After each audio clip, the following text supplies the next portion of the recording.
Assalamualaikum warahmatullahi wabarakatuh. Pada kesempatan kali ini saya akan menyampaikan tutorial tata cara input bonggol SPPT pada aplikasi iSPPT via smartphone. Nah, silakan ketik pada menu address bar ebphtb.bekasikota.go.id/2700, maka akan muncul tampilan halaman login. Nah, ada cara yang kedua, yaitu dengan cara menjelajah di Google dengan mengetik strip SPPT Kota Bekasi. Setelah kita enter, maka akan muncul di halaman web yang paling atas SPPT Bapenda. Nah, ini tinggal diklik aja, maka akan menuju ke arah halaman login awal seperti yang tadi.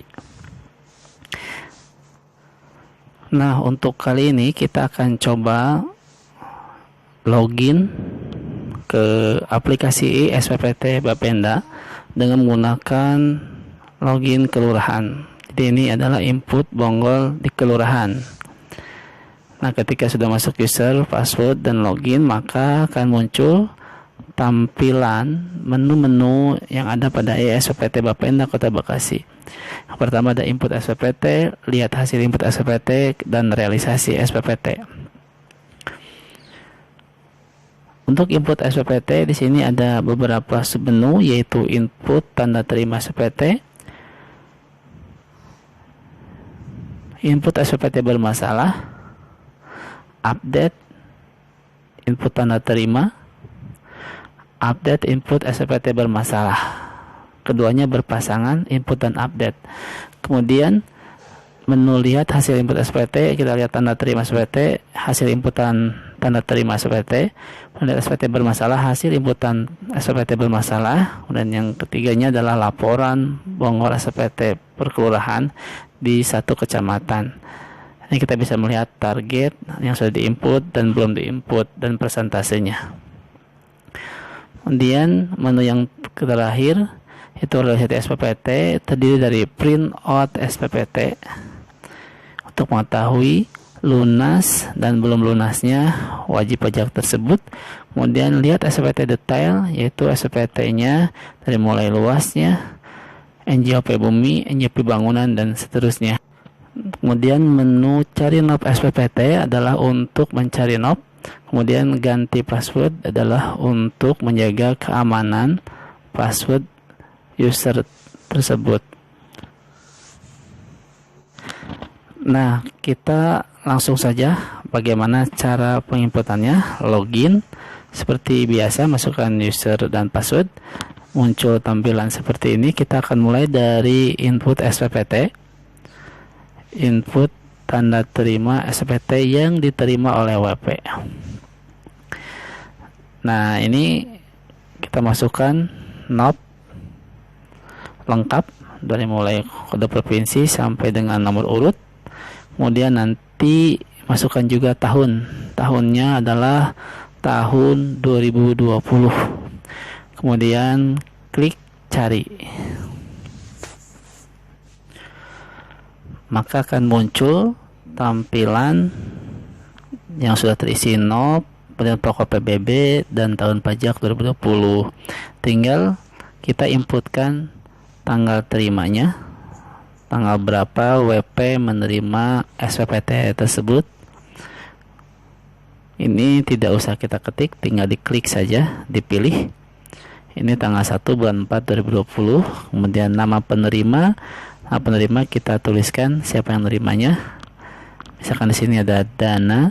Kemudian nomor telepon diinput 087 sekian sekian. Kemudian klik simpan. Nah, kalau berhasil maka akan muncul info data sudah berhasil disimpan.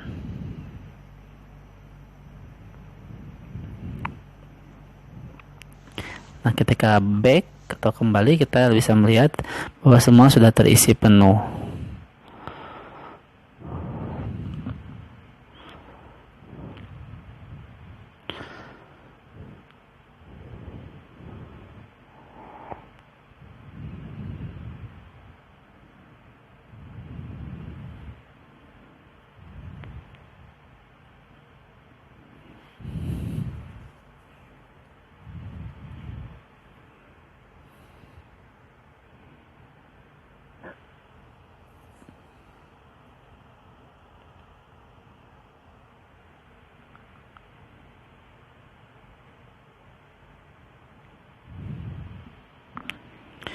Nah, ini kita coba lagi penginputan dengan knob yang kedua. Sama seperti knob yang pertama tadi, di input tanggal terima, kemudian diisi namanya, kemudian nomor teleponnya, kemudian nanti terakhir klik simpan.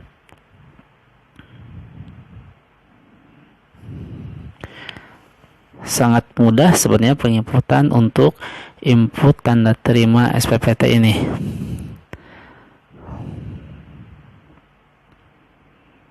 Nah, muncul info data sudah berhasil disimpan. Ini sudah dalam database, sudah masuk.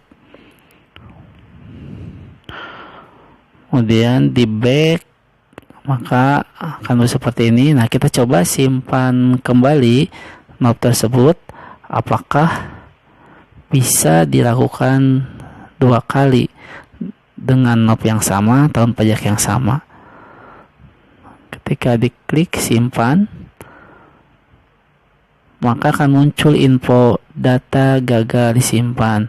Artinya di aplikasi SPPT ini tidak boleh memasukkan double knob yang sama.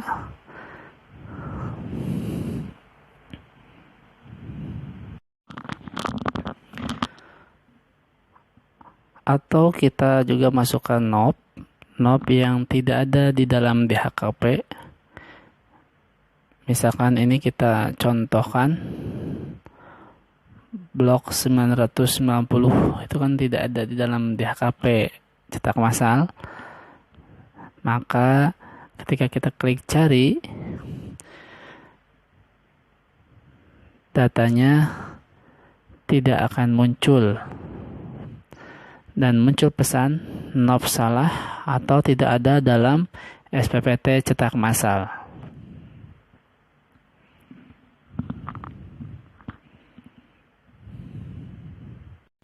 Selanjutnya adalah input SPPT bermasalah.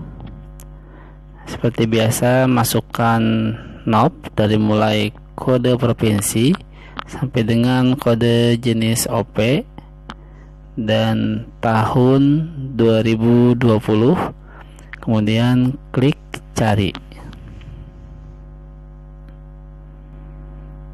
Maka akan muncul data sebagai berikut. Ada knob, tanggal terima, nama penerima, nomor telepon, pokok PBB, tahun pajak, jenis bumi, dan keterangan. Nah, kita inputkan tanggal terima, tinggal dipilih saja. Kemudian nama penerima, kalau tidak ada kita tulis strip. Kemudian nomor telepon, kalau ada diisi, kalau tidak ada strip aja. Kemudian jenis bumi inilah permasalahannya, dari mulai kode 4 sampai dengan kode 9. Silakan dipilih. Di sini kita akan memilih tidak ada PC, kode 5. Kemudian keterangan wajib diisi. Keterangannya karena objek pajak tidak ditemukan di lokasi tersebut. Ini untuk kode 5. Nanti kode yang lain akan berbeda keterangannya. Disesuaikan saja. Kemudian klik simpan.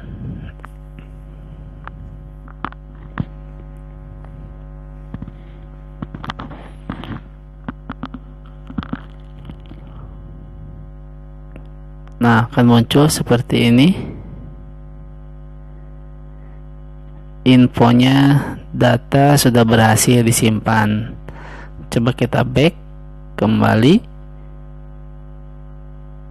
Kemudian kita coba menyimpan lagi dengan knob yang sama.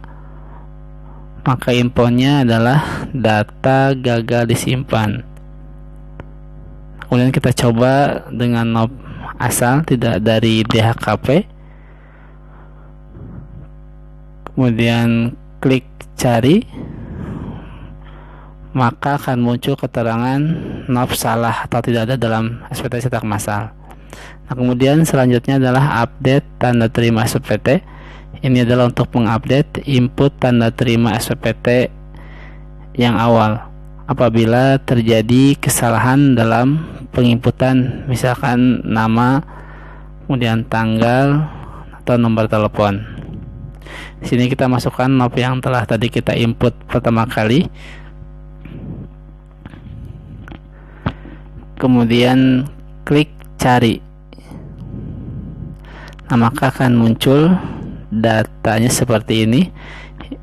Maka kita akan coba mengganti nama penerimanya. Ternyata bukan Dana,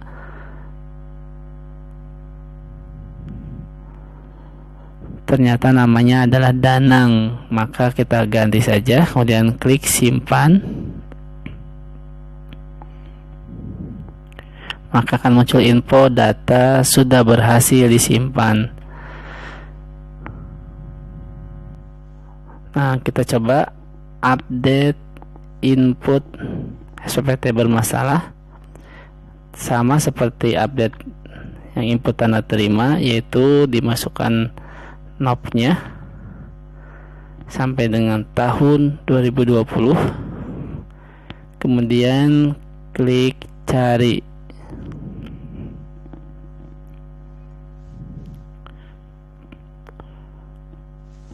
Maka akan muncul data sebagai berikut. Di sini tadi ada tanda strip di nama penerimanya. Ternyata setelah diteliti lagi, ini bukan tidak ada fisik, tapi karena double anslah, maka diubah berarti double ans 1 ada SPPT yang benarnya, maka dirubah namanya dari strip menjadi namanya contoh ini Dadang. Kemudian nomor teleponnya juga bisa diubah, kemudian disimpan, dan data sudah berhasil disimpan. Nah, kemudian kita bisa melihat lagi ke menu berikutnya, lihat hasil input SPT. Pertama, lihat tanda terima SPT. Di sini adalah hasil inputan yang dilakukan oleh user tersebut. Ada knobnya, ada tahunnya, kemudian tanggal direkamnya, dan username-nya. Kemudian ada submenu berikutnya, itu lihat SPT bermasalah. Di sini juga ada knobnya, kemudian ada username-nya yang menginput, kemudian keterangannya. Kemudian selanjutnya adalah laporan bongol SPT kelurahan.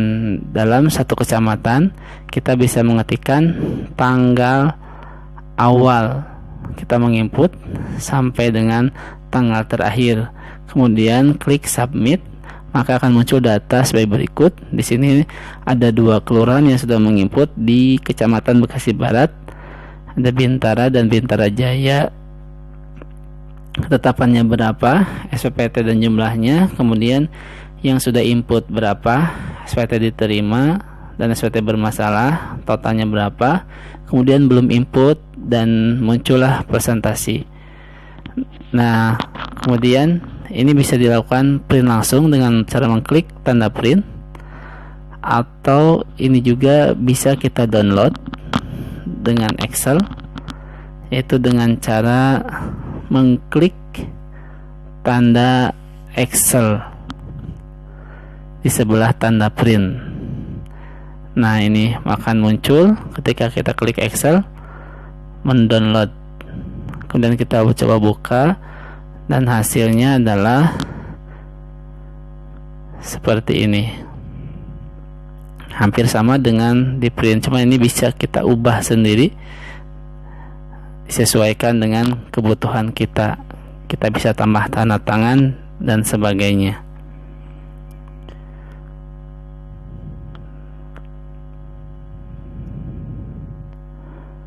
Kemudian kita masuk ke realisasi SPPT. Menunya terdiri dari ada print out SPPT. Nah, print SPPT ini untuk mengetahui lunas, belum lunasnya wajib pajak, dan ini tercantum sampai dengan tahun awal adanya SPPT tersebut. Kita coba masukkan knob. Di sini tidak usah memakai tahun, tinggal klik cari saja, maka akan muncul printout-nya. Nah, di sini ada muncul dari tahun berapa saja. Nah, kemudian ini lihat informasi SPT PBB. Ini pun menu yang sangat membantu untuk kelurahan dapat mengetahui lebih rinci detail informasi SPT. Nah, ketikkan saja NOP, kemudian tahun pajaknya, kemudian cari, maka akan muncul datanya, informasi SPPT. Di sini ada buminya berapa, bangunannya berapa, kelasnya berapa, NJOP per meternya berapa, total NJOP-nya berapa, kemudian tarifnya berapa, dan pembayaran yang harus dibayar oleh WP tersebut berapa, sudah ada. Ini sangat membantu apabila ada WP yang menanyakan tentang NJOP dan sebagainya. Nah, ini pun kita bisa bandingkan dengan SPPT tahun sebelumnya atau beberapa tahun sebelumnya. Misalkan ini saya akan coba masukkan dengan NOP yang sama, teman tahunnya tahun 2018. Di sini bisa kita lihat perbedaannya. NJOP di 2018 dengan 2020 atau 2019 terjadi perbedaan, sehingga pembayarannya berbeda besarannya. Kemudian yang menu berikutnya adalah cari NOP SPPT. Cari NOP SPPT ini membantu kelurahan untuk mengetahui NOP apabila wajib pajak hanya memiliki sertifikat atau AJB tetapi tidak tahu NOP-nya. Biasanya dalam opsir suka mencari NOP. Nah, ini kita ketik misalkan nama Nana, maka yang muncul adalah banyak sekali karena ini dibuatnya mengandung kata Nana. Tapi kalau kita masukkan secara spesifik namanya langsung yang benar, bisa langsung tepat sasaran. Misalkan kita ketik setelah kode provinsi, kode dati 2, kemudian kode kecamatan dan kode kelurahan, di kolom nama kita ketik Nana Purnama, kemudian klik cari, maka yang muncul datanya adalah satu orang saja.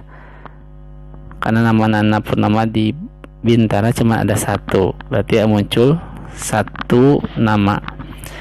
Dan NOP-nya sudah ada, namanya ada, alamat wajib pajaknya ada, alamat wajib pajaknya ada. Kemudian kita klik fungsi detail. Ini akan menembak ke printout-nya. Nah, di sini muncul ada lokasi objek pajak, data objek pajaknya, kemudian berapa yang belum dibayarnya. Kemudian untuk pembayarannya dilakukan di mana, itu sudah bisa diketahui di Bank BJB. Nah, selanjutnya adalah ganti password. Ganti password adalah kita masukkan password yang akan kita ganti, password terbarunya. Kemudian verifikasi password yang sama. Kemudian kalau muncul verifikasi password verified, berarti kita klik ganti, maka password kita akan terganti. Password sudah berhasil diubah. Nah, untuk mengecek apakah kita berhasil, kita coba masuk, pertama keluar dulu, kemudian kita masuk lagi dengan login, user yang sama dan password yang baru. Maka apabila masuk, berarti passwordnya sudah berhasil kita ubah. Nah, ini sudah berhasil masuk ke menu yang awal tadi. Nah, itulah tutorial tata cara input bonggol SPPT via smartphone untuk kelurahan. Jangan lupa like, subscribe untuk channel ini, mudah-mudahan bermanfaat. Untuk tata cara input Bonggol SPT di kecamatan sebenarnya hampir sama dengan proses input Bonggol SPT di kelurahan. Seperti biasa, login dahulu dengan username kecamatan, kemudian masukkan password dan klik login, maka akan muncul menu tampilan aplikasi SPPT Bapenda Kota Bekasi untuk user kecamatan.